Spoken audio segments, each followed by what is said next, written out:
Hello viewers, কেমন আছেন সবাই আপনারা? আশা করি সবাই ভালো আছেন, আমিও ভালো আছি। আজকের রেসিপি বানাবো, দেখে নিন।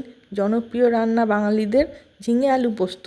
এটি বানানোর জন্য প্রথমে আমি কড়ায় তেল গরম করে পেঁয়াজ ভেজে নিয়েছি ও অল্প 5 ফোড়ন দিয়েছি, আর শুকনো লঙ্কা আর গোটা 3 কাঁচা লঙ্কা দিয়েছি। এরপর আলুগুলো লাল লাল করে ভেজে নেব। ভেজে নিয়ে তারপর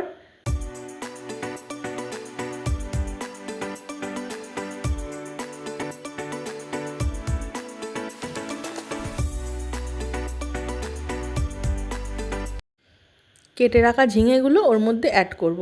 তারপর নুন হলুদ দেওয়ার পর ভালো করে নাড়াচাড়া করে নেব। ঝিঙেতে তো প্রচুর জল বেরোবে, জল বেরোনো পর্যন্ত অপেক্ষা করব, জল শুকোনো অবধি। এরপর আমি পোস্ত বেটে নিয়েছি, পোস্তটা ওর মধ্যে ঢেলে দেবো।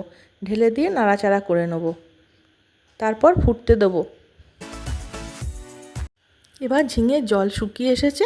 এবার ওপরে একটু কাঁচা সর্ষের তেল ছড়িয়ে দেবো। এতে খাওয়াটা জমে যাবে। টাটা বন্ধুরা, আজকের রেসিপি রেডি।